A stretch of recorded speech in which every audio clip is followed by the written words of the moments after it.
বাংলায় বলে কৃপণ। তো ওই কৃপণ লোকের সাথে যাইতেছে কে? আবু হানিফা রাহমাতুল্লাহ আলাইহি। তো আবু হানিফা রাহমাতুল্লাহ আলাইহির কাছে খাবার আছে কিন্তু পানি নাই।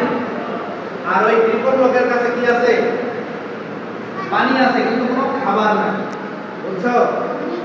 তো আবু হানিফা রাহমাতুল্লাহ আলাইহি যাওয়ার সময় ওই লোকটাকে বললো যে আপনারা একটু পানি দেন, আমি একটু পানি পান করি। তো উনি ওনার কাছে যা পানি ছিল, এই কৃপণ লোকের কাছে যা পানি ছিল ওনাকে দিছে। দিয়া বলছে এটার জন্য আমার অনেক টাকা দিতে হবে। তো আবু হানিফা রাহমাতুল্লাহ আলাইহি মনে করলো 1000 টাকা দেওয়া যাবে। এক গ্লাস পানি দিয়ে এক বোতল পানি দাও, কত টাকা? 1000 টাকা দেয়।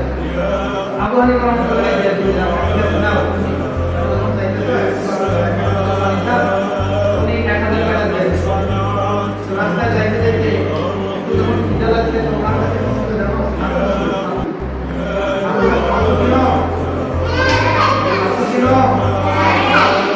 খাইতে খুব মজা লাগে, কিছু বলায় আটকি ধরে, এটা খাওয়া যায় না এমনি। আবু হানিফা রাহমাতুল্লাহ আলাইহি ওনাকে কি দিছে? যে আমার কাছে ছাতু আছে, ছাতু খাবা? অত কৃপণ লোক সুযোগ পায় কিছু টাকা খাবো, তো নিয়ে খাওয়া শুরু করেছে। অল্প একটু যখন খাইছে তখন গলার মধ্যে কি হয়েছে? আটকে গেছে। এখন কি লাগবে? গলায় খাবার আটকে গেলে কি লাগে? তো পানি তো বিক্রি করে দিছে, এক বোতল পানি 1000 টাকা বিক্রি করে দিছে, 1000 টাকা বিক্রি করে দিছে। এখন পানিও কোথায় পাবে? যখন পানি চাইছে তাহলে পানি তো আমি ফ্রি দেবো না, তোমার কাছ থেকে আমি পানি নিছি।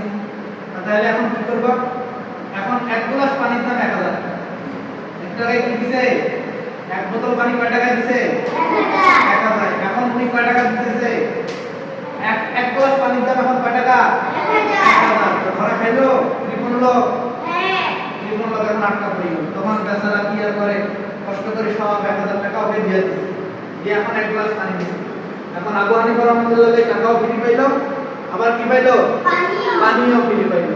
তাহলে এরকম কৃপণতা করবা কখনো? না, কৃপণতা করা যাবে না।